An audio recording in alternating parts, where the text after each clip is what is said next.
At habang kinikwento ko sa inyo yan, kinikwento ko na lang na parang madali, di po ba? But it was not easy that time.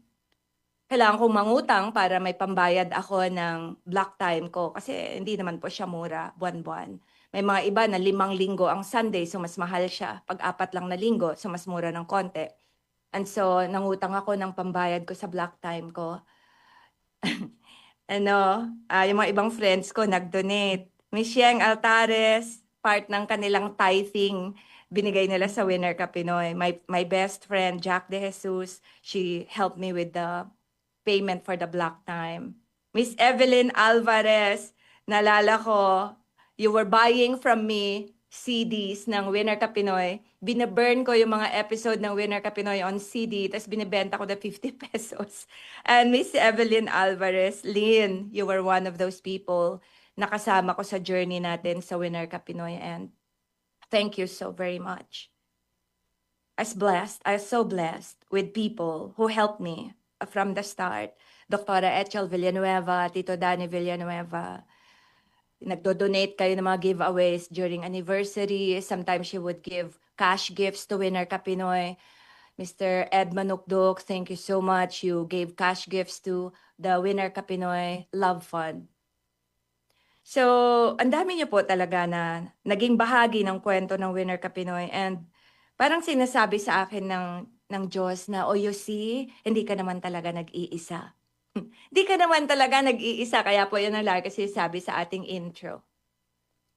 Sabi nga sa kanta, so if you're lost and on your own, you can never surrender. And if your path won't lead you home, you can never surrender. And when the night is cold and dark, you can see lights.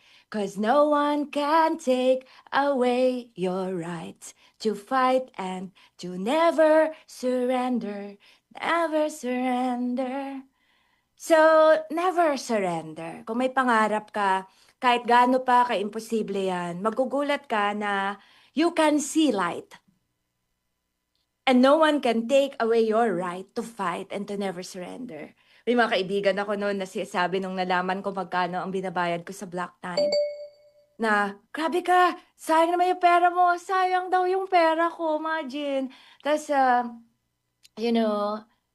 there was a time, hindi ko mabayaran on time yung block time ko. Nakikiusap ako sa DCXL na malilate ako ng payment. Na-extend yung payment ko ng aking 6 months block time. Until umabot sa punto na on the 4th month, nag-decide na ako na, kasi wala akong mahanap na sponsor eh. Hindi ako ganun ka-maabilidad talaga sa ganyan. So wala akong mahanap na sponsor. Sabi kay Sir Janil, Sir, pwede bang once a month na lang ang Winner Ka Pinoy? Imagine, sumusuko na ako, kaibigan. Tapos sabi niya, ano ka ba? Ikaw mismo ang nagsasabi sa programa mo na don't quit before your miracle and you're quitting? Uy, ang hiya naman ako, di ba? Sabi niya, work with our marketing. I met with the marketing of DCXL. But, talagang hindi yata talaga yun ang talent ko. So, on the 5th month, nakapaghanda na ako ng goodbye episode. Hindi ko pa nga nagagawa, umiiyak na ako, naku, papaalam na ako. And sabi ni Sir Janil, naku, ano ka ba, meron ng following ang programa mo. Just hold on and stay there. Do what you can, ganyan. So finally, nung bago mag 6 months ang Winner Ka Pinoy, Sir Janil De Morito said, oh, sige na. Hindi naman ganun ang pagkakasabi niya. Better than that, I'm sure. Kay Ilonggo man si Sir Janil, so pareho kami na ang tono. Tapos sabi niya, oh, sige, we'll co-produce Winner Ka Pinoy. So that was the blessing of blessings. Yan ang sinicelebrate natin ngayong tanghali, mga kaibigan.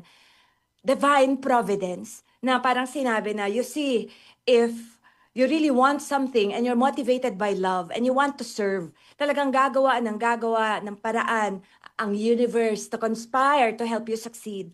At kasama sa kwento na yan si Mr. Chris Istolas, Sir Janil Damarito, who said, let's co-produce Winner Ka Pinoy. We will give you the airtime pero hindi ka rin namin sisweldohan. Kaya mga iba sabi sa akin, Chris, siguro ang laki ng sweldo mo sa Winner Ka Pinoy, no? Kasi ilang taon na siya. Sabi ko, hindi. Except for the time that we had Santon. Thank you, Santon. That was the only time I had, well, some talent fee.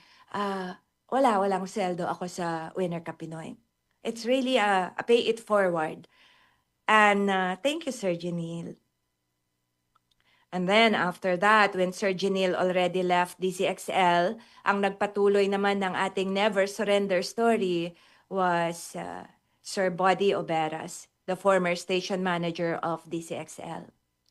I think it was 5 years ago na sinulatan ako ng DCXL na wala kang sponsors, hindi ako income generating. So, binibigyan ako ng pagkakataon to look for sponsors. Otherwise, we will have to let go of the program.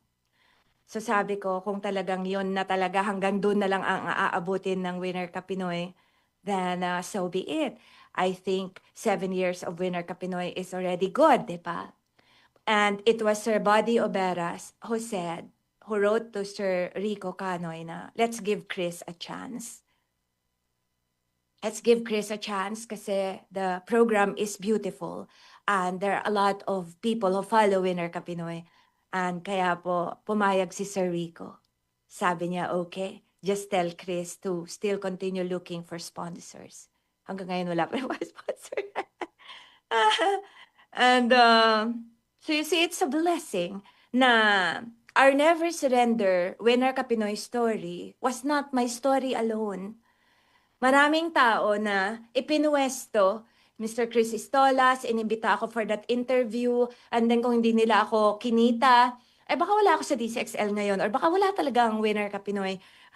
The idea na pwede palang mag-block time, Sir Janil De Marito who said, okay, let's co-produce. Mr. Body Oberas who said, ituloy natin ang Winner Ka Pinoy. So ngayon, kahit wala na si Sir Body, we're still on air. Thank you so much to the management of DCXL 558. Especially to Sir Rico Canoy. Maraming salamat po talaga.